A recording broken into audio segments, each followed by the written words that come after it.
வந்து போராடுறாங்க. கிட்டத்தட்ட பார்த்தீங்கன்னா 3500 ஏக்கர் முப்போகம் விளையக்கூடிய விவசாய நிலங்களை அழிக்கிறாங்க. 12 ஏரிகள் 30 குளம் குட்டைகளை அழிச்சிட்டு இந்த திட்டத்தை கொண்டு வராங்க.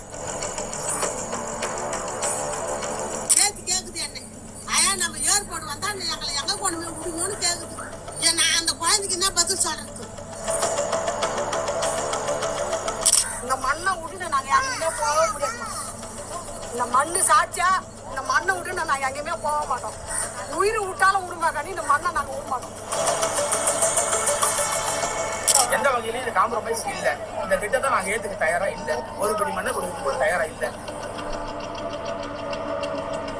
It's been 800 days since the villagers of Egnapuram have been raising their voices against the proposed Parandur Greenfield Airport project.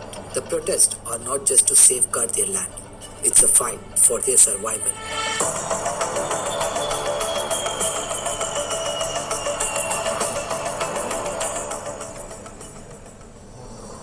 Nearly 60 kilometers away from Chennai lies the village of Egnapuram, a narrow mud road running along the banks of a lake that is now a cluster of stagnant ponds blooming with lotus buds leads to Egnapuram village.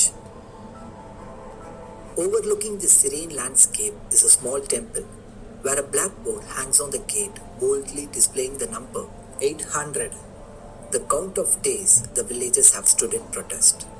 For them, it's not just a number, it's a symbol of their hope. The numbers on that blackboard keep changing, but the people here are still waiting for a solution.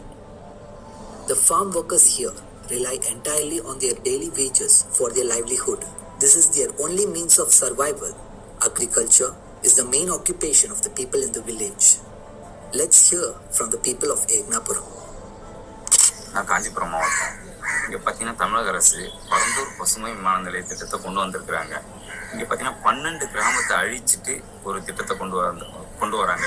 சுமார் 5474 ஏக்கரில் பரந்தூர் பசுமை விமான நிலைய திட்டத்தை கொண்டு வராங்க.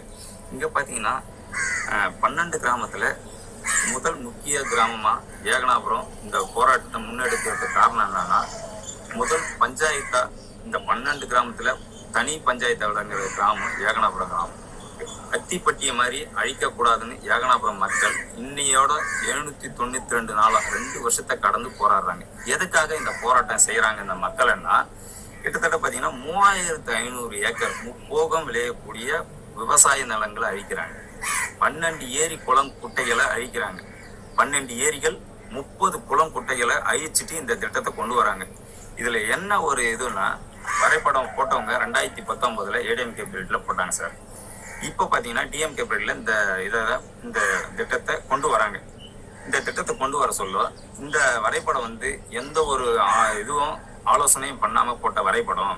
இதுல 12 ஏரி அழிக்கப்படுது, குளம் குட்டைகள் அழிக்கப்படுது. இங்க விமான நிலையம் கட்டினீங்கன்னா விமானத்தை ஓட்ட முடியாது அப்படின்னு பல வகையில பல கட்ட போராட்டத்தை நடத்தி தமிழக அரசு எங்களோட கோரிக்கையை நாங்க முன்னெடுத்து வச்சோம்.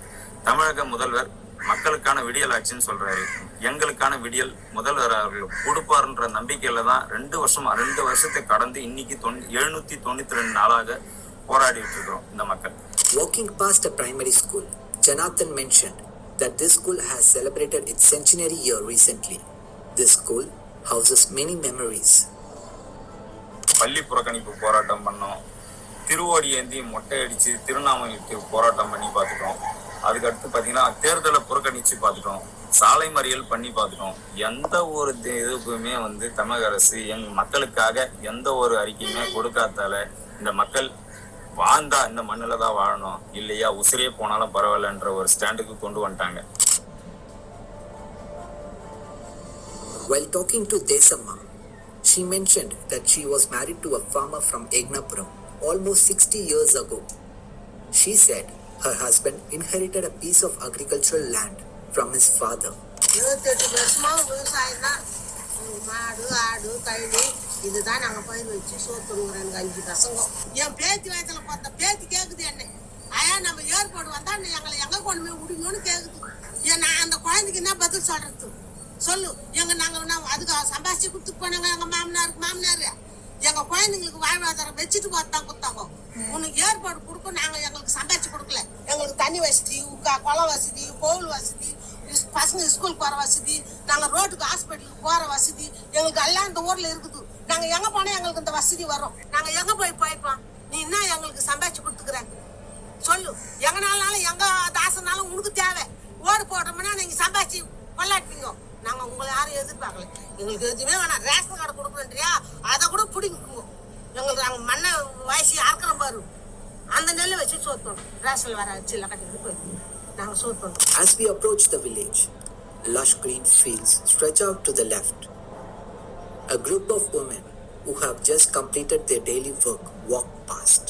One of them, Kanika Parameshwari, pauses at the junction and says, பன்னூர்ல வரணும் பிறந்தூர்லயா வரணும் பன்னூர்ல தரிசனம் எல்லாமே இங்க வந்து விவசாயம் மண்ணு பேசிட்டு தான் போயிட முடியும் இந்த இடத்துல வந்து இமாலய ஓணுன்றாங்க நாங்க எங்க போயிட்டு இப்ப பாரு மண்ணு வேலை செஞ்சு அது எதுக்கு போய்க்காதும் போறோம் தெரிஞ்சு பயிர்ல போய் பைசாதான் நாங்க வேற எங்க நாங்க எங்க இங்க இடத்த விட்டா நாங்க போக முடியாதுமா விட்டு நாங்க மண்ணா விட்டுட்டு நாங்க போனோம்னா நாங்க போய்க்கிட்டு எங்களுக்கு எங்கே தெரியாது பிள்ளைங்களும் திறமை கிடையாது எங்கன்னா ஓடி ஆடி பாய்க்குது எங்கன்னா படிச்சு காலேஜா படிச்சுக்குதுங்க அதெல்லாம் மேல்நாட்டுக்கு ஆரம்பிச்சுங்க எதுவுமே கிடையாது திறமை இல்லாத இருக்குதுங்க அண்ணாட கூலிக்கு போகுதுங்க எங்கன்னா கொளுத்து வேலைக்கு போறாங்க எங்கன்னா சித்தாள் வேலைக்கு போறாங்க அதுமாரி வேலை தான் செய்யறாங்க இந்த இடம் விட்டுன்னு நாங்க எங்க போவோம் நாங்க சொல்லு இந்த மண்ணை விட்டுன்னு நாங்க எங்கேயுமே போக முடியாதுமா இந்த மண்ணு சாச்சா இந்த மண்ணை விட்டுன்னு நாங்க எங்கேயுமே போக மாட்டோம் உயிர் விட்டாலும் விடுமாக்காண்டி இந்த மண்ணை நாங்க விட மாட்டோம். The lush fields, bordered by palm trees and tall grass, stretch out in a vibrant green where a few women are seen planting saplings in a rhythmic motion, preparing for the next harvest